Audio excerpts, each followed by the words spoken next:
Everyone, welcome to teach tech commerce. मेरा नाम है हशमित कौर एंड मैं हूं आपकी इकोनॉमिक्स एजुकेटर। सो आज की इस वीडियो में हम क्या पढ़ने वाले हैं, consumption goods and capital goods. अगर आपको याद होगा तो प्रीवियस वीडियो में हमने final goods and intermediate goods को कवर किया था एंड इस टॉपिक में मतलब इस वीडियो में हम कौन सा टॉपिक कवर करेंगे, consumption goods and capital goods, जो कि फाइनल गुड्स का ही पार्ट है। इसका मतलब क्या है कि अगर हम फाइनल गुड्स की बात करें तो फाइनल गुड्स वो गुड्स हैं जिसे हम कंज्यूम करते हैं या फिर कंज्यूमर कंज्यूम करता है। एज यू ऑल नो, मैंने आपको बता दिया था, ठीक है। लेकिन फाइनल गुड्स को भी हम दो पार्ट्स में डिवाइड कर सकते हैं। उसके दो पार्ट्स रहते हैं, दो टाइप्स रहते हैं, जिसे हम क्या बोलते हैं, एक को हम बोल देंगे कंजम्पशन गुड्स या फिर हम कंज्यूमर गुड्स भी बोल सकते हैं एंड एक को हम बोल देंगे कैपिटल गुड्स, ठीक है। अब दोनों का मतलब क्या है एंड दोनों में क्या अंतर है वो हम आगे जान लेते हैं, ठीक है। चलिए, तो सबसे पहले अगर हम कंजम्पशन गुड्स की बात करें तो कंजम्पशन गुड्स वो फाइनल गुड्स हैं जो कंज्यूमर डायरेक्टली कंज्यूम करते हैं। क्या लिखा हुआ है, consumption goods refers to those goods which satisfy the wants of consumer directly, ठीक है। जैसे कि अगर हम बात करें बटर, मिल्क, चीज, तो ये सब हम डायरेक्टली कंज्यूम करते हैं। मतलब हाउस होल्ड हो गया, कंज्यूमर हो गया, कस्टमर हो गया, वो डायरेक्टली इन गुड्स को कंज्यूम कर रहा है, तो ये किस में आ जाएगा, कंजम्पशन गुड्स में, ठीक है। एग्जाम्पल भी आपको देके रखा हुआ है, ब्रेड, बटर, शर्ट्स, ठीक है। शर्ट्स हम पहन रहे हैं, डायरेक्टली कंज्यूम कर रहे हैं। देन उसके बाद pens, pencils, television, furniture etcetera, ये सभी हाउस होल्ड जो रहते हैं वो डायरेक्टली कंज्यूम करते हैं, ठीक है। आ गया समझ में, क्लियर हो गया। एंड ये सभी चीजें क्या है, फाइनल गुड्स है। ऐसा तो नहीं है रॉ मटेरियल है, बिल्कुल रॉ मटेरियल नहीं है, तो ये इंटरमीडिएट में भी नहीं आएगा, ये डायरेक्ट फाइनल में आएगा, ठीक है। आया समझ में। अब क्या देके रखा है, consumption goods can further be subdivided into following categories. सबसे पहले अगर हम फाइनल गुड्स की बात करें तो फाइनल गुड्स दो पार्ट्स में डिवाइड हो जाएंगे। दो तरीके के फाइनल गुड्स रहते हैं। सबसे पहला क्या रहेगा, कंजम्पशन गुड्स या फिर कंज्यूमर गुड्स भी बोल सकते हैं एंड नेक्स्ट वन क्या रहता है, कैपिटल गुड्स, ठीक है। और अगर हम कंज्यूमर गुड्स की बात करें तो इनमें भी अलग अलग आपको काइंड्स देखने को मिल जाएंगे, ठीक है। मतलब कंज्यूमर गुड्स भी अलग अलग तरीके के रहते हैं। चार पार्ट्स में हम इसे डिवाइड कर लेंगे। सबसे पहले क्या आ जाएगा, सबसे पहले आ जाएगा ड्यूरेबल गुड्स, फिर आ जाता है सेमी ड्यूरेबल गुड्स,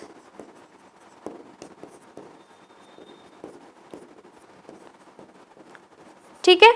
फिर क्या आ जाता है, फिर आता है non durable goods,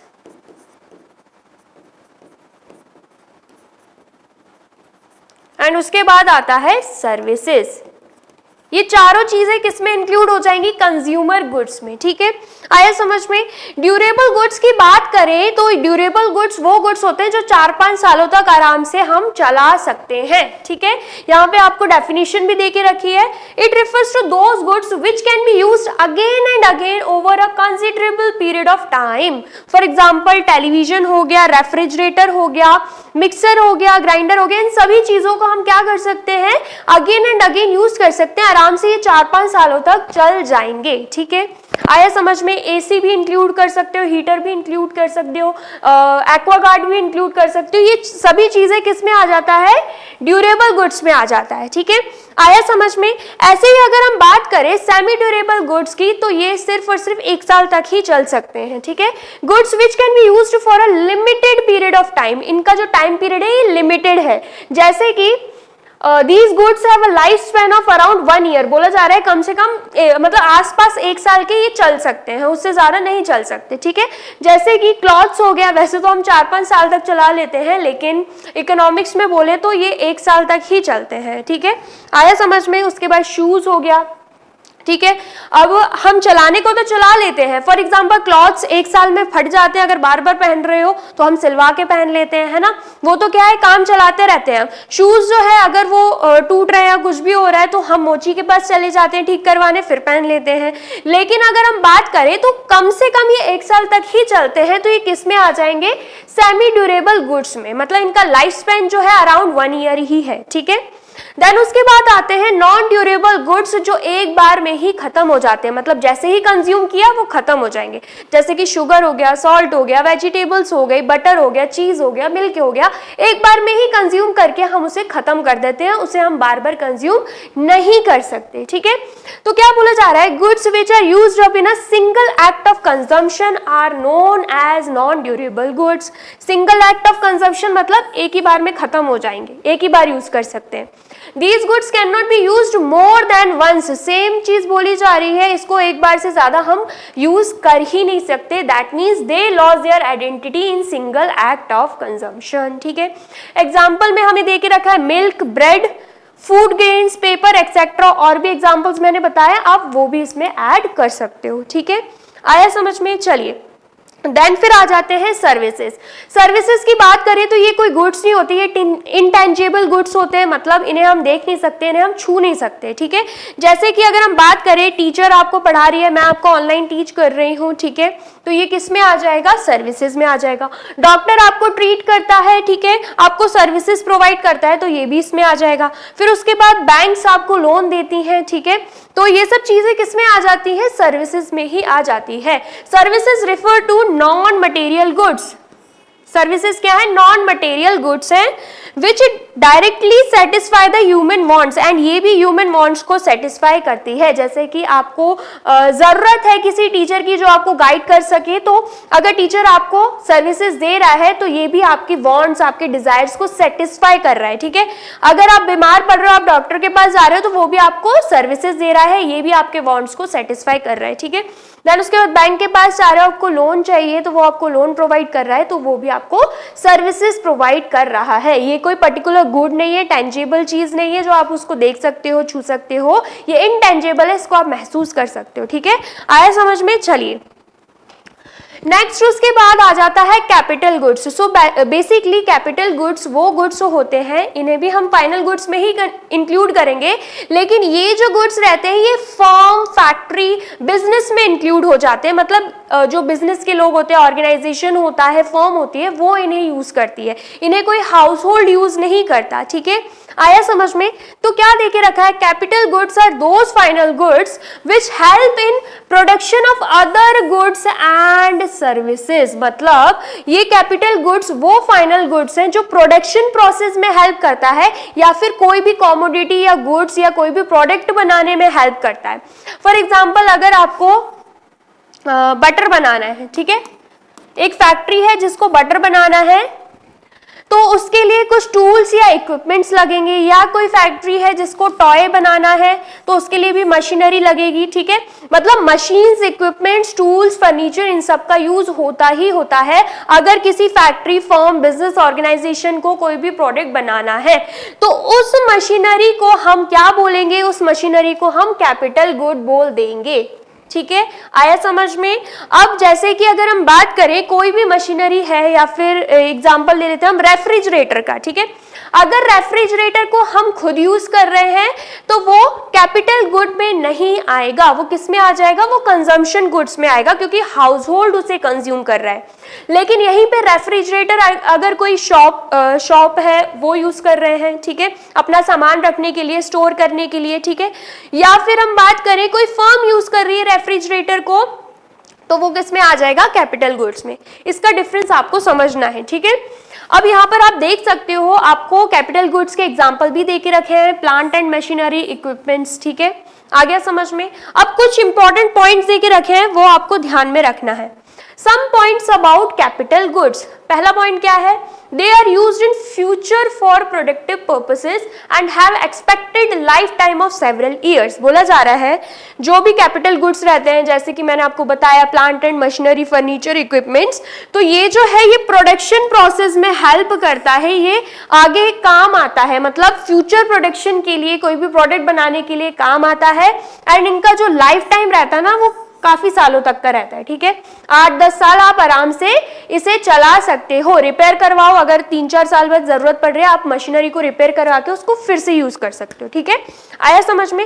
second point क्या है, they do not loss their identity in the production process, that means they do not gate merged in the process of production. बोला जा रहा है कि जो प्रोडक्शन प्रोसेस रहती है, मतलब जो भी प्रोसेस फॉलो होती है कोई भी कॉमोडिटी या प्रोडक्ट को बनाने में, तो उस प्रोसेस में ये जो कैपिटल गुड्स है ये अपनी आइडेंटिटी को नहीं खोते और ना ही मर्ज होते हैं। मतलब इस केस में जो कैपिटल गुड्स रहेंगे, मशीनरी, इक्विपमेंट्स, वो अलग रहेंगे, एंड जो फाइनल गुड्स बन जाते हैं, जो प्रोडक्ट्स बनते हैं, वो अलग रहते हैं। मतलब दोनों की ही आइडेंटिटी सेपरेट रहती है, वो मर्ज नहीं होते एक दूसरे में, ठीक है। आया समझ में। थर्ड पॉइंट है, दे नीड रिपेयर्स और replacement over time as they depreciate over a period of time. आपने अकाउंट्स में पढ़ा होगा एक वर्ड डेप्रिसिएशन, ठीक है। आप कोई भी एसेट खरीदते हो तो वो साल भर साल क्या होता है, डेप्रिसिएट होता है, मतलब उसकी वैल्यू कम होती है, ठीक है। आया समझ में। तो बोला जा रहा है अगर आप कोई मशीनरी खरीद रहे हो, प्लांट या कोई भी इक्विपमेंट खरीद रहे हो, तो हर साल वो डेप्रिसिएट होगा, ठीक है। आया समझ में। तो अगर उसमें कोई भी रिप्लेसमेंट की जरूरत है, कोई भी पार्ट रिप्लेस करना या रिपेयर करने की जरूरत है, तो आपको वो करवाना होगा, ठीक है। आया समझ में। चलिए नेक्स्ट क्या है, they have derived demand as their demand is derived from the demand for other goods which they have help to produce. मतलब बेसिकली बोला जा रहा है कि कैपिटल गुड्स की डिराइव्ड डिमांड रहती है। मतलब अगर हम मशीनरी इक्विपमेंट्स की बात करें जो हेल्प करते हैं कोई भी प्रोडक्ट बनाने में, तो उनकी डिमांड किस पे डिपेंड करती है, उनकी डिमांड उन गुड्स पे डिपेंड करती है जो वो बना रहे होते हैं। फॉर एग्जाम्पल अभी मैंने बटर का एग्जाम्पल लिया था, ठीक है। बटर बनाने के लिए अगर कोई मशीनरी लग रही है, तो उस मशीनरी की जो डिमांड रहेगी, उस मशीनरी की जो डिमांड रहेगी वो किस पे डिपेंड करेगी, वो बटर की डिमांड पे डिपेंड करेगी। क्यों ऐसा, क्योंकि अगर मार्केट में बटर की डिमांड बहुत ज्यादा है तो फैक्ट्री चाहेगी कि ज्यादा से ज्यादा बटर प्रोड्यूस हो, और वो कैसे पॉसिबल है, अगर मशीनरी हमारे पास ज्यादा होगी। सो बेसिकली अगर हम कैपिटल गुड्स की बात करें तो कैपिटल गुड्स की डिमांड डिराइव्ड रहती है। मतलब कैपिटल गुड्स की डिमांड जो है वो किस पे डिपेंड करती है, वो डिपेंड करती है जो वो गुड्स एंड प्रोडक्ट्स, कॉमोडिटीज बना रहे होते हैं, ठीक है। आया समझ में। चलिए तो वही यहाँ पे देके रखी हुई है। नेक्स्ट पॉइंट क्या बोलता है, capital goods are durable use consumer goods for household. बोला जा रहा है अगर हम कैपिटल गुड्स की बात करें, ठीक है, तो वो ड्यूरेबल गुड्स में भी काउंट हो सकते हैं अगर हाउस होल्ड उन्हें यूज कर रहा है या हाउस होल्ड उन्हें कंज्यूम कर रहा है, ठीक है। आया समझ में। जैसे कि मैंने आपको रेफ्रिजरेटर का एग्जांपल दिया था, अगर रेफ्रिजरेटर कौन यूज कर रहा है, प्रोड्यूसर यूज कर रहा है, जैसे कि कन्फेक्शनरी शॉप बोल सकते हो जहां पे आप चॉकलेट्स रखते हो, ठीक है, श्रीखंड हो गया वो भी आप रखते हो, आइसक्रीम रखते हो, तो उनको रेफ्रिजरेटर की जरूरत पड़ती है, ठीक है, क्योंकि उन प्रोडक्ट्स को ठंडा रखना पड़ता है ताकि वो खराब ना हो। बटर, मिल्क, ये सभी चीजें रेफ्रिजरेटर में रखनी पड़ती है। तो अगर कोई शॉपकीपर या फिर हम बोल सकते हैं अगर कोई फर्म उसे यूज कर रहा है, कोई प्रोड्यूसर उसे यूज कर रहा है, तो वो किस में आ जाएगा, कैपिटल गुड में आ जाएगा। मतलब रेफ्रिजरेटर कैपिटल गुड में काउंट होगा। लेकिन यही रेफ्रिजरेटर अगर हम अपने घर पे लाते हैं घर का सामान रखने के लिए, तो वो किस में आ जाएगा, वो आ जाएगा ड्यूरेबल गुड्स में, मतलब कंजम्पशन गुड्स में, ठीक है। क्लियर हुआ। क्या देके रखा है, then it is a capital good. अगर प्रोड्यूसर यूज कर रहा है तो कैपिटल गुड में आएगा। However the same good, that means refrigerator is a durable use consumer goods for the household. लेकिन अगर हाउस होल्ड यूज कर रहा है तो वो किस में आएगा, ड्यूरेबल गुड्स में, ठीक है। नेक्स्ट क्या है, so if the end user of a durable good is a producer then it is a capital good. However if the end user is a household then it is a durable use consumer good. Same वही बात बोली जा रही है। अगर at the end producer उसे use कर रहा है तो कैपिटल गुड में आएगा, एट द एंड अगर हाउस होल्ड उसे यूज कर रहा है तो कंज्यूमर गुड्स या ड्यूरेबल गुड्स में आ जाएगा। ठीक है, क्लियर हुआ? चलिए नेक्स्ट क्या है, how to classify goods as consumption goods and capital goods. बोला जा रहा है अगर कोई भी प्रोडक्ट, कोई भी कमोडिटी, कोई भी गुड दे के रखा है तो आप कैसे क्लासिफाई करोगे, कैसे डिफरेंशिएट कर पाओगे कि ये जो गुड्स है ये कंजम्पशन गुड में आएगा और ये जो गुड है ये किस में आएगा, कैपिटल गुड में आएगा। तो उसके लिए ये दे के रखा हुआ है कि ऐसा बिल्कुल क्लियर नहीं है कि एक पर्टिकुलर गुड को आप इसमें इंक्लूड कर लो, एक पर्टिकुलर गुड को आप इसमें इंक्लूड करो। वो डिपेंड करता है कि उसे यूज कौन कर रहा है। एक गुड कंजम्पशन गुड्स में भी इंक्लूड हो सकता है और किस में इंक्लूड हो सकता है, कैपिटल गुड्स में भी इंक्लूड हो सकता है। फॉर एग्जाम्पल अगर रेफ्रिजरेटर की बात करें, ठीक है, रेफ्रिजरेटर की बात करें तो जस्ट अभी हमने क्या देखा कि अगर हाउस होल्ड उसे यूज कर रहा है तो वो किस में आएगा, ऑफ कोर्स ड्यूरेबल गुड्स में। ठीक है, लेकिन अगर वही सेम चीज, वही सेम रेफ्रिजरेटर अगर कोई प्रोड्यूसर यूज कर रहा है तो वो किस में आएगा, कैपिटल गुड्स। मतलब ये तो हम क्लासिफाई कर ही नहीं सकते सिर्फ प्रोडक्ट को देख के कि ये कंजम्पशन गुड्स में आएगा या कैपिटल गुड्स में। वो डिपेंड करता है कि यूज कौन कर रहा है। सेम वही चीज बोली जा रही है, there is no clear cut line of demarcation between consumption goods and capital goods. The same goods can be consumption goods and also capital goods. It depends on the ultimate use of the good. Depend किस पे करता है कि कौन उसे use कर रहा है। ठीक है, एग्जांपल देके रखा है, अ machine purchased bye a house hold is consumption good. अगर कोई भी मशीन हाउस होल्ड परचेज कर रहा है तो किस में आ जाएगा, कंजम्पशन गुड में। ठीक है, whereas if it is purchased by a firm for use in the business then it is a capital good। बोला जा रहा है अगर हम बात करते हैं कि वही सेम मशीनरी फर्म परचेज कर रही है या कोई बिजनेस या कोई ऑर्गेनाइजेशन उसे परचेज कर रहा है तो किस में आ जाएगी, कैपिटल गुड्स में आ जाएगी। ठीक है, क्लियर हुआ? However if the machinery is bought by the firm for resale then it will be treated as an intermediate good. अब नई चीज बोली गई है। ठीक है, तीन चीजों का आपको अच्छे से ध्यान रखना है। ठीक है, आया समझ में? मैं यहां पे लिख देती हूं, consumption goods, capital goods, consumption goods, capital goods, और इसमें एक और चीज ऐड कर लेते हैं हम, इंटरमीडिएट गुड्स। ठीक है, तो यहां पर आपको किन चीजों का ध्यान रखना है, अगर कोई भी प्रोडक्ट है आपके पास, अगर हाउस होल्ड उसे यूज कर रहा है तो किस में आ जाएगा, कंजम्पशन गुड्स में। ठीक है, फिर उसके बाद अगर प्रोड्यूसर उसे यूज कर रहा है तो किस में आ जाएगा, कैपिटल गुड्स में। लेकिन अगर प्रोड्यूसर लाया है उस सेम प्रोडक्ट को या उस सेम मशीनरी को आगे रीसेल करने के लिए, मतलब आगे वो बेचना चाह रहा है, ठीक है, तो वो किस में आ जाएगा, अगर रीसेल की बात होती है तो वो आ जाएगा इंटरमीडिएट गुड्स में। क्योंकि मैंने आपको अच्छे से बताया था इंटरमीडिएट गुड्स वो गुड्स होते हैं जो कि फाइनल नहीं होते, मतलब अभी उनमें और काम करना बाकी है, या तो वो रॉ मटेरियल है या तो वो प्रोडक्ट्स है जो शॉपकीपर आगे बेचने वाला है, वो रीसेल करने के लिए लाया गया है। ठीक है, आया समझ में, क्लियर हुआ? चलिए नेक्स्ट हमें क्या देके रखा हुआ है, consumption goods and capital goods के बीच में डिफरेंस। ये एग्जाम में पूछ सकते हैं, तो आप ऐसे चार्ट बना के आ जाओ, फुल मार्क्स मिल जाएंगे। ठीक है, तो सबसे पहले क्या है, अगर हम बात करें सेटिस्फैक्शन ऑफ ह्यूमन वांट्स की, तो हमें क्या देके रखा है, अगर हम कंजम्पशन गुड्स पे आते हैं तो ये डायरेक्टली कस्टमर को या कंज्यूमर को सेटिस्फाई कर देते हैं। These goods satisfy human directly, so such goods have direct demand, इसलिए इनकी जो डिमांड रहती है वो भी डायरेक्ट रहती है। ठीक है, इनकी डिमांड, इन गुड्स की डिमांड डायरेक्ट रहती है। क्यों? क्योंकि बटर, मिल्क, इन सभी चीजों को अगर आप इंक्लूड करो तो आप कंज्यूम करते हो इनको, तो आप डायरेक्टली इसकी डिमांड रख सकते हो, ये किसी पे डिपेंड नहीं करते। लेकिन वहीं पे अगर हम कैपिटल गुड्स की बात करें तो मैंने जस्ट अभी आपको बताया था कि कैपिटल गुड्स की डिमांड डिराइव्ड रहती है किस पे, कंजम्पशन गुड्स पे। मतलब जो प्रोडक्ट वो बना रहे होते हैं अगर उनकी डिमांड ज्यादा है तो उन इक्विपमेंट्स, उन मशीनरी, उन कैपिटल गुड्स की भी डिमांड ज्यादा रहेगी। अगर जो प्रोडक्ट वो बना रहे हैं उनकी डिमांड कम है तो इतनी मशीनरी नहीं लगेगी, इतने इक्विपमेंट्स की जरूरत नहीं पड़ेगी, तो उनकी भी डिमांड कम हो जाएगी। ठीक है, क्लियर हुआ? इसलिए बोला जा रहा है such goods satisfy human wants indirectly. मतलब ये भी ह्यूमन वांट्स को, कंज्यूमर्स को सेटिस्फाई करते हैं क्योंकि ये मशीनरी हेल्प करते हैं प्रोडक्शन प्रोसेस में।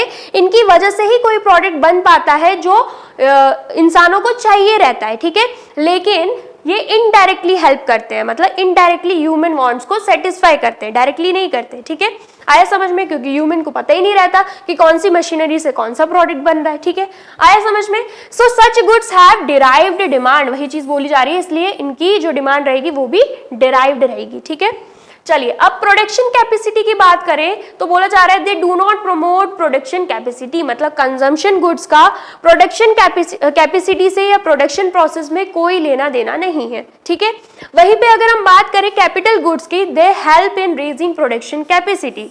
अगर कैपिटल गुड्स खरीदे जाएंगे तो प्रोडक्शन ज्यादा होगा, वो हेल्प करते हैं प्रोडक्शन कैपेसिटी को बढ़ाने में।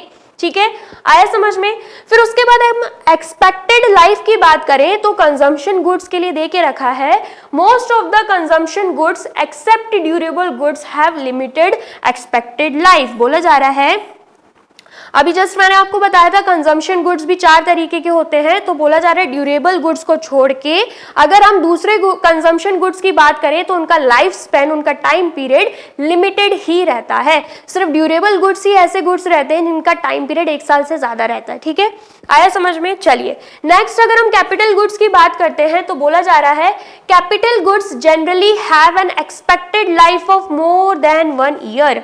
सो बेसिकली कैपिटल गुड्स की जनरली अगर हम बात करें 1 साल से ज्यादा टाइम पीरियड का लाइफ स्पेन रहता है। ठीक है, for example machinery, plant, furniture अगर ये फर्म लेकर आ रहे हैं तो वो 1 साल के लिए लेकर नहीं आएंगे, उनकी गारंटी ही 3-4 सालों तक की रहती है, बस उनको रिपेयर करना पड़ता है। ठीक है, आया समझ में? चलिए फिर अगर हम बात करें नेचर ऑफ एक्सपेंडिचर तो बोला जा रहा है expenditure on consumption good is termed as consumption expenditure. बोला जा रहा है कि अगर हम कंजम्पशन गुड्स पे खर्चा करेंगे तो उसको हम क्या बोलेंगे? Consumption expenditure. और अगर हम कैपिटल गुड्स में खर्चा कर रहे हैं, कोई मशीनरी लेके आ रहे हैं, इक्विपमेंट लेकर आ रहे हैं, प्लांट लेकर आ रहे हैं, फर्नीचर लेकर आ रहे हैं, तो उसको हम इंक्लूड करेंगे इन्वेस्टमेंट एक्सपेंडिचर में। ठीक है, आया समझ में? चलिए नेक्स्ट हम बात कर लेते हैं, यहाँ पे कुछ एग्जाम्पल्स देके रखे हैं जिसके थ्रू आप समझ पाओगे कि कौन सा प्रोडक्ट कंजम्पशन गुड्स में आएगा, कौन सा प्रोडक्ट कैपिटल गुड में एंड कौन सा प्रोडक्ट इंटरमीडिएट गुड में।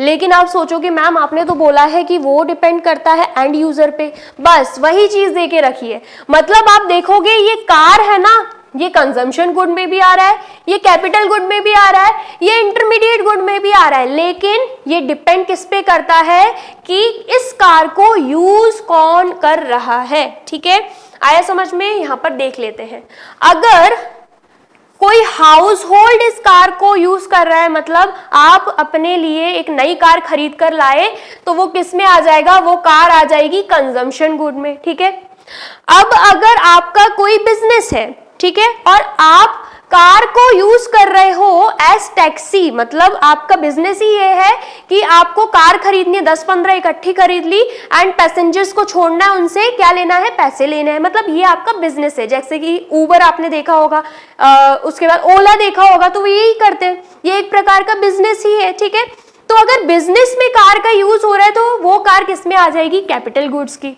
ठीक है, या फिर हो सकता है कि आपका बिजनेस कुछ और हो लेकिन अपने एम्प्लॉयज को या वर्कर्स को आप सर्विसेज दे रहे हो, वो भी कार की। ठीक है, तो वो भी किस में आ जाएगा? कैपिटल गुड्स में ही आ जाएगा। क्या देके रखा है? If purchase by taxi driver as taxi, अगर टैक्सी ड्राइवर इस कार को एज टैक्सी यूज करना चाह रहा है, मतलब वो अर्न करने के लिए करना चाह रहा है ये सब अपने बिजनेस के लिए, तो वो किस में आ जाएगा, कैपिटल गुड में।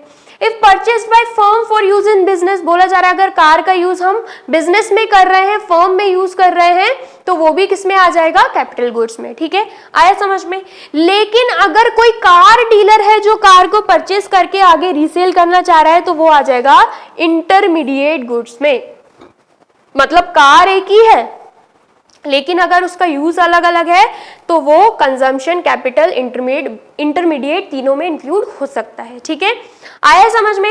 नेक्स्ट एग्जांपल है क्लॉथ का। अगर हम कपड़े अपने लिए खरीद कर ला रहे हैं, ठीक है, अपने घर वालों के लिए खरीद कर ला रहे हैं, तो वो कंजम्पशन गुड में आएगा। ठीक है, आया समझ में। अब यही जो कपड़ा है वो अगर बिका नहीं 1 साल तक, मतलब आपकी फर्म है, ठीक है, आप क्लॉथ ही बनाते हो, आपने बना लिया क्लॉथ, आपने कपड़े बना लिया, आपके पास स्टॉक रखा हुआ है। ठीक है, आया समझ में। अब स्टॉक रखा हुआ है 1 साल, तो 1 साल तक वो बिका ही नहीं, तो वो किस में आ जाएगा, वो आ जाएगा कैपिटल गुड्स में। क्या देके रखा है, cloth lying unsold with trader eight the end of accounting year. Accounting year खत्म होने तक अगर वो क्लॉथ नहीं बिकता है तो वो किस में आ जाएगा, कैपिटल गुड्स में। अगर वो किसके पास है, ट्रेडर के पास, प्रोड्यूसर के पास, शॉपकीपर के पास। ठीक है, आया समझ में। और ये मान लो साल के अंदर अंदर वो बिक गया, तो वो किस में आएगा, इंटरमीडिएट गुड में आ जाएगा। ठीक है, आया समझ में। मतलब इस क्लॉथ को हम किसके लिए लेकर आ रहे हैं, रीसेल करने के लिए लेकर आ रहे हैं। ठीक है, आया समझ में। अब रीसेल करने के लिए लेकर आ रहे हैं तो आप सोचोगे रीसेल का मैम ने बताया था कि किस में आएगा, इंटरमीडिएट गुड्स में आएगा। बिल्कुल सही सोच रहे हो। लेकिन अगर 1 साल तक, एक अकाउंटिंग ईयर तक ये जो क्लॉथ पड़ा हुआ है वो बिका ही नहीं, ठीक है, तो वो किस में आ जाएगा, तो वो आ जाएगा कैपिटल गुड्स में। ठीक है, क्लियर हुआ। मैंने आपको ये भी बताया था कि 1 साल तक अगर कोई सामान नहीं बिकता है, शॉपकीपर के पास पड़ा हुआ है, तो वो किस में आ जाएगा, वो आ जाएगा फाइनल गुड्स में। अब फाइनल गुड्स में 2 चीजें हैं, कंजम्पशन गुड्स या कैपिटल गुड्स। तो मैं आपको बोल रही हूँ तो वो चीज किस में आएगी, कंजम्पशन में नहीं आएगी, कैपिटल में आएगी। ठीक है, कंजम्पशन में सिर्फ और सिर्फ वही चीजें आती है जो हाउस होल्ड कंज्यूम कर रहा है। अगर प्रोड्यूसर के पास पड़ी हुई है तो वो कैपिटल में आ जाएगा। ठीक है, आया समझ में। चलिए फिर उसके बाद शुगर की बात करें तो वही सेम चीज है। अगर हम घर पे लेकर आ रहे हैं शक्कर, शुगर, तो वो किस में आएगा, कंज्यूमर गुड्स में आएगा। ठीक है, और अगर वही सेम बात बोली गई है पूरी अकाउंटिंग ईयर खत्म होने तक वो शुगर बिकी ही नहीं, प्रोड्यूसर के पास पड़ी हुई है, शॉपकीपर के पास, मैन्युफैक्चरर के पास, ट्रेडर के पास पड़ी हुई है, तो वो किस में आ जाएगा, कैपिटल गुड्स में आ जाएगा। और अगर वो बिक जाती है या फिर कोई भी प्रोड्यूसर किस लिए लेकर आ रहा है, जैसे कि बेकरी शॉप हो गया, वो शुगर खरीद कर लाए ताकि वो केक बना पाए, ठीक है, और आगे बेच पाए। ठीक है, तो उनके लिए वो शुगर क्या है, रॉ मटेरियल है, तो वो किस में आ जाएगा, रॉ मटेरियल की बात हो रही है तो इंटरमीडिएट गुड्स में आ जाएगा। ठीक है, या फिर अगर हम बात करें कोई भी शॉपकीपर शुगर लेकर आया है ताकि वो कस्टमर्स को बेच सके, तो अगेन रीसेल की बात कर रहे हैं तो वो किस में आ जाएगा, इंटरमीडिएट गुड्स में। ठीक है, क्लियर हुआ। अब अगर हम सर्विसेज की बात करें, जैसे कि सर्विसेज ऑफ डॉक्टर और लॉयर, अगर हाउस होल्ड घर का कोई इंसान या हम जैसे आम लोग ले रहे हैं डॉक्टर एंड लॉयर की सर्विसेज, तो वो किस में आएगा, कंजम्पशन गुड्स में आ जाएगा। ठीक है, अब इसका लेना देना कैपिटल गुड्स से है ही नहीं। लेकिन अगर एंटरप्राइज कोई भी प्रोड्यूसर हो गया, ठीक है, कोई भी फर्म हो गई, ऑर्गेनाइजेशन हो गया, बिजनेस हो गया, अगर वो यूज कर रहा है इन डॉक्टर एंड लॉयर की सर्विसेज को, तो वो किस में आ जाएगा, इंटरमीडिएट गुड्स में आ जाएगा। ठीक है, आया समझ में। यहाँ पर मैंने आपको एग्जाम्पल इसलिए समझाए हैं ताकि आपको समझ में आए कोई भी गुड स्पेसिफिकली नहीं बोला जा सकता कि वो कंजम्पशन गुड है, कैपिटल गुड है, इंटरमीडिएट गुड है। वो डिपेंड किस पे करता है, उसका एंड यूजर क्या है, फाइनली उसे यूज कौन कर रहा है। ठीक है, क्लियर हुआ। आई होप आपको ये वीडियो अच्छी लगी है एंड समझ में आई है। वीडियो अगर अच्छी लगी है तो फटाफट से वीडियो को लाइक, कॉमेंट एंड शेयर कर दीजिए अपने दोस्तों के साथ, क्लासमेट्स के साथ। और ऐसी और भी वीडियोस देखने के लिए बने रहिए हमारे साथ इसी चैनल पे। Till then take care, bye bye.